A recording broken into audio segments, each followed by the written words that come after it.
नमस्कार, स्वागत है आप सभी का। मैं हूं हिमांशु और आप देख रहे हैं हलचल इंडिया। बेबाक खबर तेज असर। आइए नजर डालते हैं आज की खबरों पर।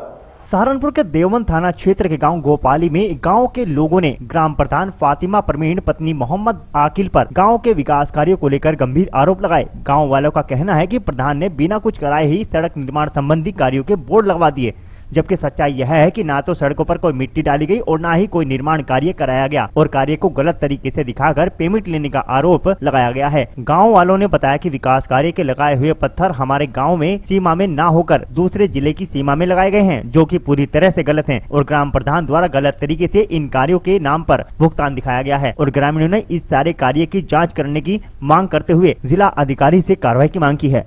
यहाँ पे जो ग्राम पंचायत में जो काम दिखाया हुआ है इसमें कोई काम नहीं हुआ है और जो रास्ते हैं जंगल के मनरेगा में काम होता है और इसमें क्या किया प्रधान ने कि यहाँ पे बोर्ड लगा दिए और बोर्ड भी ये 10-15 दिन के अंदर लगाए तैयार करा के। कोई मिट्टी का कार्य नहीं हुआ, कुछ काम नहीं हुआ यहाँ पे। और ये 1,83,000 कहीं पे 50,000 कहीं पे 60,000 ऐसे करके बोर्ड लगा दिए, कोई काम नहीं हुआ। और जो कागजी कार्रवाई है, कागज इसने सब पूरे कर रखे, सेक्रेटरी ये सब मिले हुए इससे। और हम ये चाहते हैं सरकार से, जो हमारे मुख्यमंत्री जी हैं, हमारा निवेदन ये है कि इनकी पूछताछ करके जांच करे, सारी कार्रवाई करें इनकी। और बहुत दिक्कतें हैं, अभी जंगल का जो काम है, गन्ने की छुलाई चालू हो गई है और ट्राली ले जाने में दिक्कत हो रही है यहाँ पे। और जो रास्ते हैं सब में झाड़ खड़े हुए हैं। पैसे का जो काम था इन्होंने पैसा पूरा खा लिया है और कोई काम नहीं कराया। भाई इस गांव में जितनी घोपलेबाजी चल रही है इसलिए किसी गांव में नहीं मिल रही कि प्रधान जो झुट्टे बोर्ड लगवा रास्ता में काम दिखा रहा, काम कुछ नहीं हो रहा, सिवा पैसा खाने का और कोई काम नहीं कर रहा। और लोगों को आपस में दंगा फसाने की कोशिश रखो। लिखा है इसमें तो मतलब अभी तक के कोई काम कोई ना मिट्टी गिरी कहीं, ना कोई झाड़ कटा कहीं, कुछ नहीं हो रहा। यदि आपके सामने आप देख लो, रास्ते पर जो तो देख लो, कहीं से मिट्टी उठी हुई हो या कहीं डली हुई हो तो देख लो आप। कागजों का काम पूरा कर रखा है और काम कागजों में दिखा रखा, अपना पूरा बोर्ड लगा दिखा दिया। हाँ जी, बोला मैं इतनी लागत का काम करवा दिया। इसके काम के कुछ काम नहीं है, ठीक हो ना, तो इसका कोई बिजनेस है, ठीक हो। इस गांव में इसका कोई वो नहीं है, कतेक जमीन है, इसको क्या कर रहा, पैसे खा रहा। ठाओ यो काम लिखवा दे बोर्डों को और बस पैसे वेस्ट के आ ही रहा है। इसके अलावा इसका कोई वो नहीं है। गरीब इसका इसको चल रहा, बस लमडो को परेशान करवाता फिर रहा।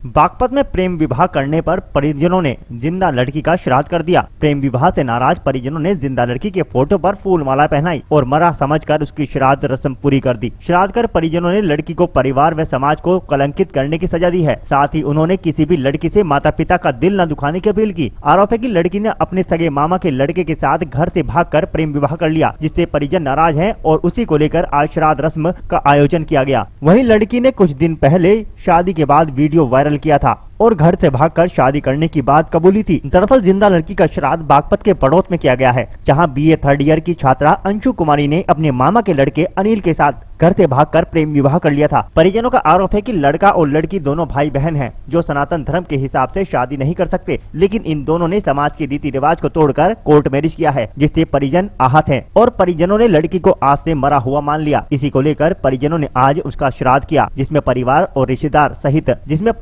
रिश्तेदारों सहित दर्जनों लोग शामिल हुए। धूप बत्ती दिखाकर जिंदा लड़की के फोटो पर फूल माला पहनाई गई और श्राद्ध रस्म को पूरा किया गया। परिजनों ने बताया कि लड़के लड़की ने भाई बहन के रिश्ते को कलंकित किया है, दोनों में ब्लड रिलेशन है, उसके बावजूद कोर्ट मैरिज कर लिया, जिससे समाज में परिवार की बदनामी हुई, इसलिए परिवार ने यह कदम उठाया। कारण है कि ये पढ़ी लिखी होने के बाद में ये लड़की 29 तारीख की शाम को यहाँ से चलेगी सुबह को और अपने सगे मामा के लड़के के साथ गई है, जबकि ऐसा हिंदू मैरिज एक्ट के अनुसार ये तो कहीं भी नहीं लिखा कि इस तरह शादी इसमें हो जाएगी। वे यहाँ से पहुँचे, उन्होंने एक सर्टिफिकेट दिया है इसका आर्य समाज मंदिर लिखवाया का, जबकि लिखवाया में आर्य समाज मंदिर नाम की कोई चीज़ ही नहीं है, कोई नहीं है। उनका ऑफिस है बेगमपुर पे।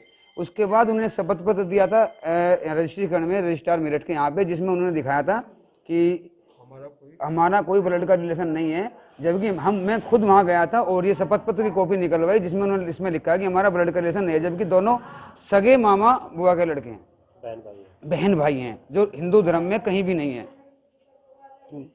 क्या संदेश देना चाह रहे हैं? हम संदेश ये देना चाहते हैं, समाज में ऐसा कोई भी करता हो तो समाज में कम अपने बच्चों का ध्यान रखा जाए, लोगों को ज्ञान हो और अपने बच्चों को इससे थोड़ा दूर रखा जाए। और ऐसे कलंकित करने वाला, एक बहुत बड़ी बात है, उसके जो माँ बाप है, उसकी बहनें, उसके चाचा ताऊ फुल सपोर्ट उसको कर रहे थे, उन्होंने इसको कहीं छुपा कर रखा था।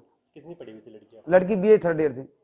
लड़का क्या करता है, कितना पढ़ा है? लड़का तो MBA किया हुआ है, कुछ नहीं करता। लड़के पे पहली बार भी 2-4 ऐसी घटनाएं हुई है। उसके खुद के मामा धन हो रहा है, वहां भी उसने एक ऐसी घटना की है।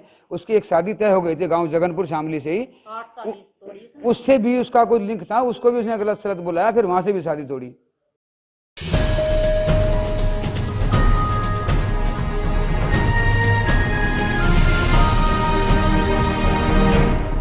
बागपत में आज तनिष्क के विज्ञापन के विरोध में हिंदू जागरण मंच के कार्यकर्ताओं ने विरोध दर्ज कराया। पड़ोस के छपरौली चुंगी पर हिंदू जागरण मंच के 2 दर्जन से ज्यादा कार्यकर्ताओं ने तनिष्क का पुतला फूका और अपना विरोध दर्ज कराया। विरोध कर रहे कार्यकर्ताओं ने विज्ञापन को लव जिहाद का बढ़ावा देने वाला बताया। साथ ही उन्होंने यह भी कहा कि जिस व्यक्ति ने इस विज्ञापन को अप्रूवल दिया है वह तालिबानी सोच का आदमी है, उस पर कार्रवाई होनी चाहिए। उन्होंने कहा कि अगर विज्ञापन अप्रूवल करने पर कोई कार्रवाई नहीं होती, हिंदू जागरण मंच के कार्यकर्ता विरोध दर्ज कराएंगे और आंदोलन करेंगे। दरअसल टाटा समूह के तनिष्क शोरूम ने एक विज्ञापन जारी किया है जिसमें मुस्लिम घर में एक हिंदू लड़की को गर्भवती बहू बनाकर दिखाया गया है। उसी को हिंदू जागरण मंच के कार्यकर्ता लव जिहाद बता रहे हैं। कार्यकर्ताओं का कहना है कि इस तरह के विज्ञापनों से लव जिहाद को बढ़ावा मिलेगा। साथ ही उन्होंने कंपनी से विज्ञापन को अप्रूवल देने वाले कर्मचारी के खिलाफ कार्रवाई की मांग की है। हमने जो तनिष्क ज्वेलर्स से है उसने एक ऐड करा था, उसके विरुद्ध हमने पुतला दहन कराया है। अगर उसमें एक हिंदू युवती को मुस्लिम द्वारा लव जिहाद को बढ़ावा देने का कार्य किया गया है तनिष्क ज्वेलर्स के द्वारा, जो ऐड दिया उन्होंने, अगर तनिष्क ज्वेलर्स जैसे लोग इस तरह को कार्य को बढ़ावा देंगे उसका हम पुरजोर विरोध करेंगे।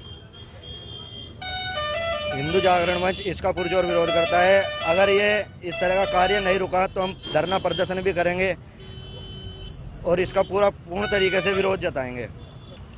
आज हिंदू जागरण मंच बागपत ने टाटा का एक बहुचर्चित ब्रांड है ज्वेलरी का तनिष्क, उसका पुतला फूका है।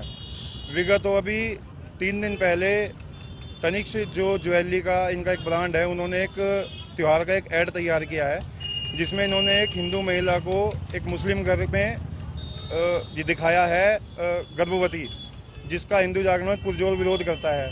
ये कहीं ना कहीं लव जिहाद को बढ़ावा देने वाला है, जिसकी हम भर्त्सना करते हैं और कड़ा विरोध करते हैं। यदि तनिष्क वालों ने इस विज्ञापन को वापस ले लिया तो आपका क्या होगा? हम प्रदर्शन करेंगे, हम आंदोलन भी करेंगे। हालांकि उन्होंने अपना माफीनामा दिया है, लेकिन ये जो लोग ऊपर बैठे हैं जो इस ऐड को अप्रूवल करते हैं, मंसूर खान जैसे जो लोग मीडिया में इनको ऐड अप्रूवल करते हैं, कम से कम वो हटना चाहिए। जो उनकी सोच है वो बिल्कुल तालिबानी वाली सोच है, ये लव जिहाद को बढ़ावा देने वाली है, जिसका हम विरोध करते हैं।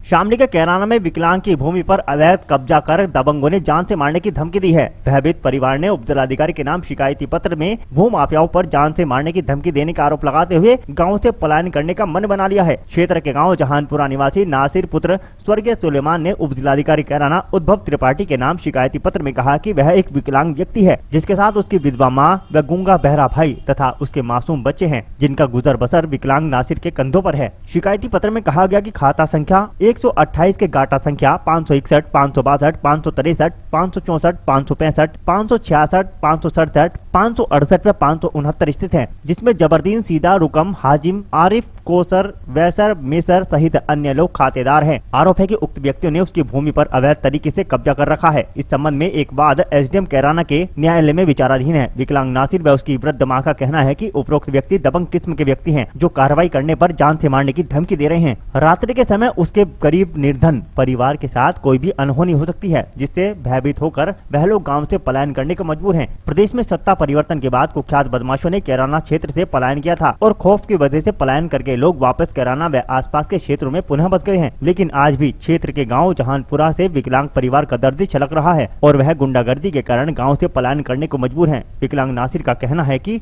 वह शिकायत करके थक चुका है, अब उसके पास पलायन करने के अलावा कोई और चारा नहीं बचा है। मामला है जी, मेरी जमीन पे झगड़ा कर रहे हैं और मेरे पे बार बार धमकी दे रहे हैं, अब जो तो अपना मुकदमा ठा ले, हम तुझे जानते मारे। और रात भी जाके फिर धमकी दी मेरे पे, मैं जबरदस्ती में काम छोड़ के मैं जाने लगा। आप पलायन कर रहे हैं परिवार से? आज मैं अपना जब 100 मेरी मजदूरी जाग तो ना पालूं, अब जी मैं अपना तहसील में आऊँ, मैं इस मारो मैं अपने घर जाग तो जाके चलने लग रहा। यहाँ से प्लान कर रहे हैं? हाँ जी। कहाँ जाएंगे आप प्लान कर? बस जहाँ भी अल्लाह ले जाएगा जी हमारे। जो लोग आपको परेशान कर रहे हैं उनके खिलाफ कोई तहरीर दी आपने? एक ही जी जाकिर है जी, सीधा का लड़का, एक खालिद और साजिद, एक उस्मान, ये मेरे गेलो ज़्यादा जबरदस्ती जाकर उनके सारे इनके गेलो बहुत सारे आदमी लग रहे हैं। इन्हें मेरे पे जाकर धमकी दी, घर पे जाकर उनके चित्र निकट जा, इन्हें 3.5 जानते मारे। तो कोई कार्रवाई नहीं हुई तहरीर दी आपने? अजी मेरी कोई नहीं सुना, बहुत दिन हो गए, कार्रवाई कोई नहीं सुनेगा मेरी। तो इसकी वजह से आप प्लान कर रहे हैं? हाँ जी, इस वजह से हम प्लान कर रहे हैं जी, कोई नहीं सुनेगा हमारी कार्रवाई, हम अपना निकट के चल रहे हैं।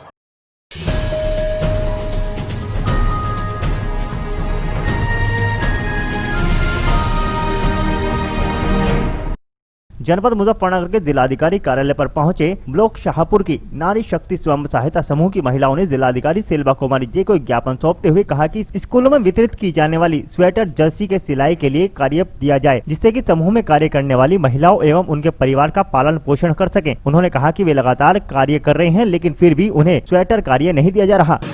हम ग्रामीण आजीविका मिशन के तहत जो समूह बनाए जाते हैं उन सभी की कार्यकर्ता हैं, अध्यक्ष हैं ब्लॉक शाहपुर से। हमारी मांग ये थी कि जो हर साल की भांति जो सरकारी स्कूल हैं उनमें जो ड्रेस वितरण का कार्य दिया जाता है तो वो स्वयं सहायता समूह की महिलाओं के द्वारा ही दिया जाना चाहिए, ऐसी सरकार की आज्ञा होती है उसमें। तो इसमें क्या होता है कि जो ब्लॉक स्तर होता है, जो ग्रामीण क्षेत्र को कवर करता है ब्लॉक स्तर, वहाँ से जो BDO सर होते हैं उनका काम होता है ग्रामीण क्षेत्र की महिलाओं को सरकार के जो भी सरकारी कार्य होते हैं उनको दिलाया जाए, ताकि वो अपने जो ग्रामीण क्षेत्र की गरीब महिलाएं हैं अपने आप में आत्मनिर्भर बन सकें। तो उसके तहत हम जो हमें ड्रेस का कार्य दिया गया था समूह को, उसमें भी हमारे साथ काफ़ी चक्कर भी हमने लगाए, उसमें भी हमें कोई लाभ नहीं मिल पाया। ड्रेस का जो कार्य दिया गया था उसमें भी हमें बहुत ज़्यादा धक्के खाने पड़े, उधर उधर भटकना पड़ा, ना ही हमें उसका पूरा, जैसे कि ड्रेस का सिलाई का 100 रुपये का कार्य है तो वो हमें 20 रुपये ही दिए गए उसके भी। तो इसी प्रकार से अब इस सरकारी स्कूल के बच्चों को स्वेटर, जर्सी और जुराब बनाने का जो कार्य गवर्नमेंट को दिया जा रहा है गवर्नमेंट की तरफ से, हम चाहते हैं कि वो हमें न कि किसी अध्यापक द्वारा दिया जाए और न ही किसी अधिकारी द्वारा दिया जाए, वह सीधा स्वयं सहायता समूह की महिलाओं से संपर्क करके स्वेटर, जर्सी, बच्चों का जो स्कूल का कार्य है वो सीधा स्वयं सहायता समूह की महिलाओं के खातों में पैसा दिया जाए और उनको काम करने की जिम्मेदारी दी जाए। जो महिलाएं काम करना चाहती हैं उनको काम दिया जाए और जो नहीं करना चाहती उसके बारे में हम कह नहीं सकते।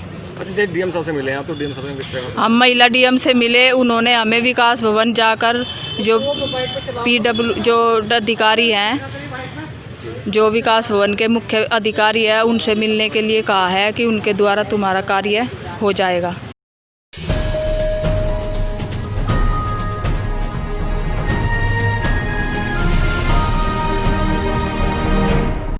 मुजफ्फरनगर के पुरकाजी में किसानों की समस्याओं को देखते हुए भाजपा विधायक ने शेरपुर में राजकीय धान केंद्र शुरू करवाया है। मुजफ्फरनगर के पुरकाजी क्षेत्र के पलौदा गांव में खाद्य एवं रसद विभाग पर क्रय केंद्र पर गत दिनों किसानों ने हंगामा किया था कि उनका नंबर कई दिनों में आ रहा है और किसानों ने दूसरा क्रय केंद्र खुलवाने की मांग की थी, जिसकी सूचना मंडल अध्यक्ष मनोज चौधा ने भाजपा के विधायक प्रमोद ऊटवाल को दी, जिस पर विधायक बुधवार को SDM सदर दीपक कुमार और जिला खाद्यान्न विपणन अधिकारी कमलेश सिंह को साथ लेकर शेरपुर साधन सहकारी केंद्र पर पहुंचे, जहां धान क्रय केंद्र को चालू कराया गया। भाजपा विधायक ने कहा कि किसानों की समस्या का समाधान के लिए हर तरह वह तैयार हैं और किसानों को किसी भी प्रकार की समस्या नहीं आने दी जाएगी। देखिए, पार्टी संगठन की तरफ से 1 तारीख से 15 तारीख तक किसान गोष्ठी का आयोजन चल रहा था। हम लोग किसान गोष्ठी करते मिल रहे थे, उगलपुर, समेड़ा, जवेरा, अपना धमात।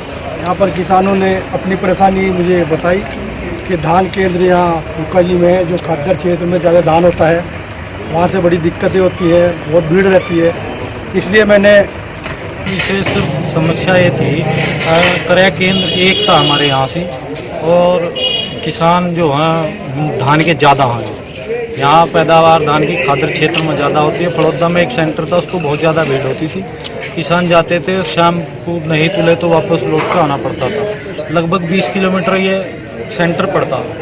इसमें जब किसान चौपाल में माननीय विधायक जी का और हमारा संपर्क किसानों से हुआ, वहाँ मुख्यतः यही समस्याएं आई कि किसी भी तरह धान का एक सेंटर यहाँ खुलवाया जाए।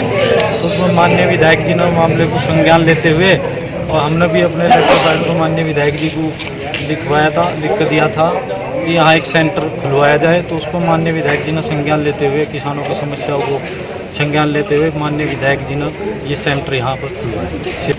नहीं, देखिए इधर की तरफ जो शेरपुर खादर की तरफ जो भी गांव लगते थे, यहाँ धान है, धान में लोग कह रहे थे कि छपार जाने में दिक्कत होती है हम लोगों को। और विधायक जी से लोगों ने कहा, तो विधायक जी ने हम लोगों से कहा, तो हम लोगों ने डीएम साहब से बात करके तुरंत, डिप्टी आर साहब यहाँ पे उन लोगों से बात करके, डीएम साहब से बात करके तुरंत हम लोगों ने खुलवाया है। इससे किसानों को बहुत लाभ होगा। यहाँ पास पड़ेगा, वहाँ जाना पड़ता है छपार।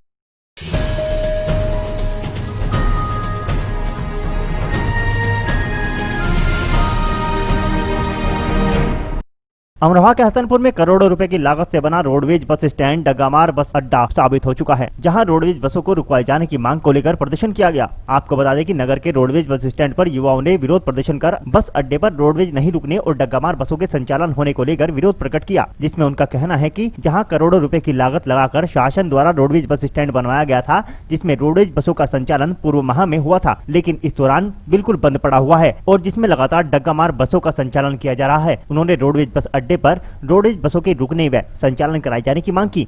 मामला ये सब, यहाँ पे रोडवेज बस आती थी पहले और अब कोई रोडवेज बस नहीं आती यहाँ से हर जगह के लिए सुविधा है जाने के लिए। पर रोडवेज बस यहाँ से केवल गजरोला के लिए मिलती है, यहाँ से प्राइवेट बस, और हमें रोडवेज बस की आवश्यकता है। पहले आती थी बसें यहाँ हर जगह के लिए, अब कहीं के लिए भी कोई बस नहीं आती रोडवेज। हमारी यही मांग है, हमें यहाँ पे रोडवेज बसें, जैसे अलीगढ़ जाना है, बदायूं जाना है या दिल्ली जाना है, बरेली जाना है, तो यहाँ के लिए बसें आनी चाहिए रोडवेज। अब त्यौहार आ रहा है, दीपावली का त्यौहार आ रहा है, आने जाने के लिए माताएं बहनों के लिए परेशानी होती है। पहले जब यहाँ करोड़ों रुपए लगा करके ये जो रोडवेज बस अड्डा तैयार सरकार ने काफ़ी रुपया खर्च करा है इसमें, और फिर भी इसका कोई फायदा, कोई लाभ नहीं मिल रहा कोई भी पब्लिक के लिए।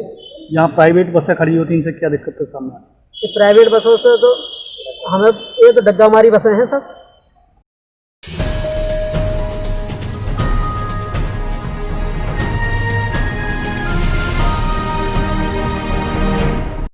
अमरोहा के हसनपुर लिसडई में मुल्क से कोरोना संक्रमण का खात्मा करने के लिए दुआएं की गई, जहां बाबा मुस्तफा मियां की दरगाह पर चादर पेश की गई। आपको बता दें कि तहसील क्षेत्र के गांव लिसडई बुजुर्ग में हजरत सैयद मुस्तफा के शान में बाबा की दरगाह पर सलातो सलाम किया गया, जिसमें खादी मोहम्मद कामिल खां एवं मौलाना शाहनवाज साहब सहित तोले खां, इरशाद खान आदि लोग मौजूद रहे, जिन्होंने सलातो सलाम के बाद मुल्क में कोरोना संक्रमण के खात्मे हेतु दुआ की। वहीं उन्होंने कहा कि बाबा साहब की दरगाह पर दुआ कबूल होती है और मुल्क की अमन शांति एवं मुल्क से कोरोना संक्रमण को खात्मे करने के लिए दुआएं की गई है।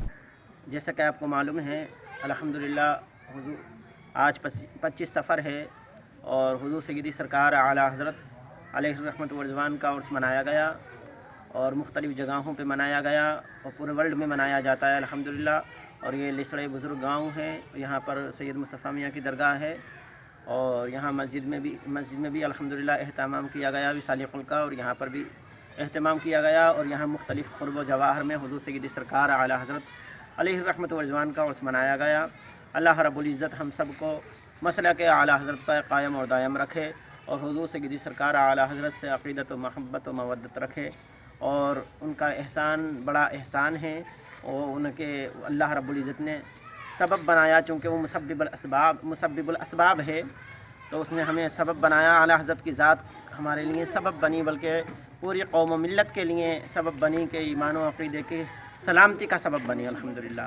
तो इसलिए हम आला हज़रत से महब्बत करते हैं और उनकी बारगाह में खिराज अक़ीदत पेश करते हैं अल्हम्दुलिल्लाह। अल्लाह रब्बुल इज़्ज़त हमारी इस खिराज अक़ीदत को कबूल फरमाए और हुज़ूर सय्यदी सरकार आला हज़रत और दिगर बुज़ुर्गान दीन की महब्बत व मवद्दत अता फरमाए। आमीन व मा अलैना इल्लल बलाग। अस्सलामु अलैकुम व रहमतुल्लाह।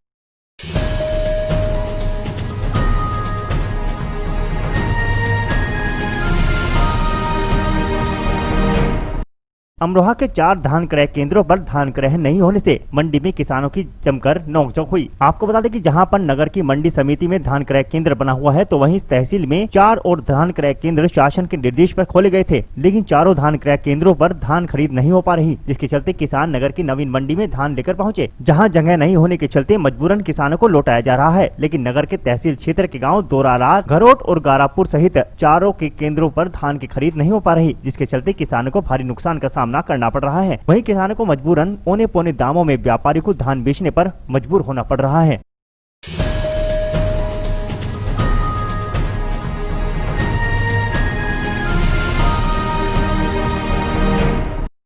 जनपद सहारनपुर की सरकारी नवीन मंडी स्थल गंगाओं में सरकारी धान केंद्र भ्रष्टाचार की भेंट चढ़ चुका है, जहां किसानों का आरोप है कि मंडी कर्मचारी साहूकारों से साठगांठ कर उनका धान खराब बताकर उन्हें बैरंग लौटने पर मजबूर कर रहे हैं। उसके बाद हताश हुआ किसान बाद में अपना धान औने पौने दामों पर आढ़तियों के यहाँ बेच रहा है। बुधवार को किसानों के सब्र का बांध उस वक्त टूट गया जब उन्होंने मंडी में हंगामा कर दिया। इसी दौरान उनके बीच जिला उपाध्यक्ष भाजपा किसान मोर्चा पप्पू उर्फ सत्यपाल रादौर, विनोद अशोक आदि पहुंच गए, जिनके हस्तक्षेप के बाद क्रय केंद्र के इंचार्ज एसआई गौतम ने किसानों को धान खरीदने का आश्वासन दिया। गौरतलब है कि गंगोक सरकारी नवीन मंडी स्थल में 14 दिन बीत जाने के बाद भी किसानों से मात्र अब तक 1500 कुंतल धान की खरीदारी ही हो पाई है, जो ऊंट के मुंह में जीरे के समान है। किसान विनोद कुमार, चरमन, अमित आदि ने क्रय केंद्र इंचार्ज मनोज गौतम पर गंभीर आरोप लगाते हुए कहा कि किसानों को धान, नमी, काले दाने आदि मुख्य कारण बताकर किसानों की दुर्दशा कर ट्रॉली वापस भेजी जा रही है। किसानों ने सरकारी क्रय केंद्र एवं आढ़तियों में मिली भगत का आरोप भी लगाया।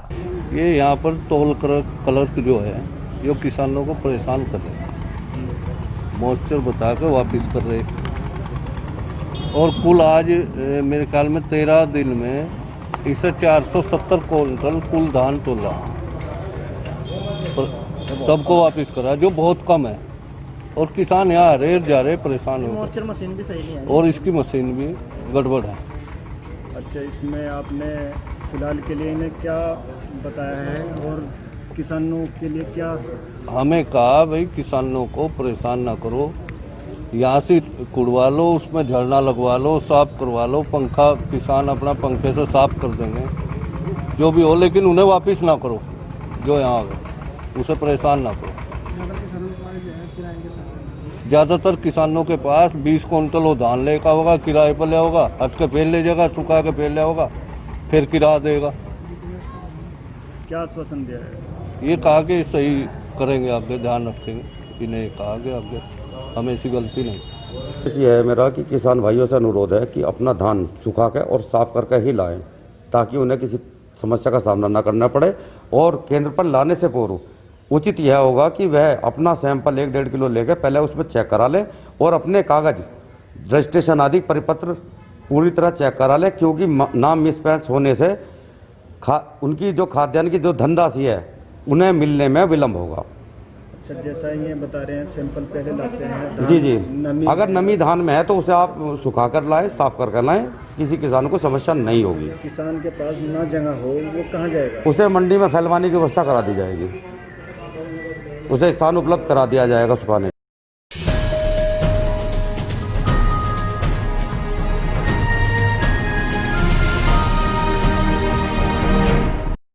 आज के बुलेटिन में इतना ही। कल फिर होंगे हाजिर कुछ नई और ताजा खबरों के साथ। देखते रहिए हलचल इंडिया, बेबाक खबर तेज असर।